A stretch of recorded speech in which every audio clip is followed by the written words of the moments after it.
delicious chocolates. The Almighty said, "And do good, for Allah loves those who do good." Al-Baqarah, 2-195. Verily, Allah loves gentleness, kindness, in every deed. Hadith from Aisha/Bukhari and Muslim. Once upon a time there lived a little Fatima. She grew up in a poor but very friendly family. Her father worked as a cab driver and her mother as a nurse. Fatima's parents never complained about life, were very kind and sympathetic, always helped those around them in any way they could, sincerely, from the bottom of their hearts, and only for the sake of God's pleasure. And they taught it to their daughter. And Allah saw their sincerity and always helped them. One day Fatima was sitting at home. Her parents were at work. All of a sudden, Fatima had a craving for sweets. So much stronger than ever before.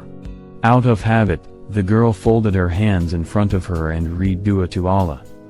"O Allah, the merciful, the gracious. Send me, please, a delicious chocolate bar. Amin." No sooner had she read the dua than the front door slammed. It was Daddy coming back from work. And from the very threshold he called Fatima to him. "Fatima, look what I've brought you," he said, and handed a brightly wrapped chocolate to his daughter.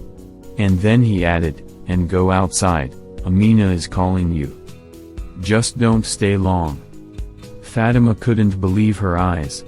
She thanked Allah, gave her father a big kiss, took a chocolate bar and ran out into the yard. On a bench in the yard her friend Amina was sitting. She was very sad. "Assalamu alaikum, Amina. What happened?" Fatima asked her friend. "Wa alaikum assalam, Fatima. Yes, my mother scolded me. I have problems with the English language. I gotta see again. My mother said that now I won't go out until I get my grades corrected. So I came to say goodbye for a while," Amina finished, and sighed bitterly. "Oh, what a pity," Fatima sighed, and she wanted to do something to help her friend, to cheer her up. Then she remembered about the chocolate bar. "Amina. Take it, Bismillah. Don't worry, we'll meet up soon. Inshallah," she said to her friend and handed her the candy bar. "Oh. Thank you. This is my favorite," Amina exclaimed joyfully and hugged Fatima tightly. Her spirits lifted, and she went home. Just before the door to the entrance Amina noticed her grandmother Zuhra. She was sitting on a bench, looking around sadly. Amina stopped. "Assalamu alaikum, grandmother." "Wa alaikum assalam, Amina," the grandmother visibly perked up. She pretended to be very lonely and to be glad to talk with Amina. The girl sat down on a bench. "You look sad, grandmother." "Ah, Aminoshka, my son left on a business trip, my daughter-in-law with children, in the village. I'm all alone now. I'm bored, I have no one to talk to." Then Amina's phone rang. It was her mother calling her daughter to come home as soon as possible.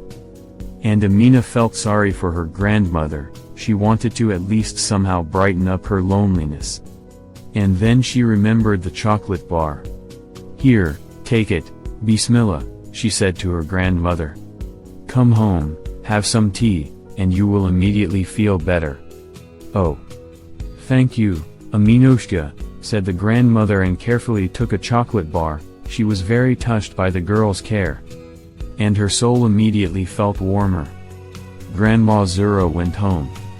In the evening she was about to drink tea, when suddenly she felt a pain in her chest. Immediately she called the nurse Mariam from the neighboring house. She never refused and came to help even late at night. A few minutes later Mariam was there, took her blood pressure and gave her an injection. Her grandmother immediately felt better, and she wanted to thank the nurse for her help. And then she remembered the chocolate bar. "Mariam, thank you, dear, for your help. Here's a chocolate bar. At least a little present from me." Mariam was embarrassed. "What are you talking about? You're welcome. It's no trouble at all. Take it, Bismillah," the grandmother said, and handed the chocolate to the embarrassed Maryam after all. Maryam walked home, smiling and thinking how happy her daughter would be about the chocolate. After all, her little Fatima was a big sweet tooth.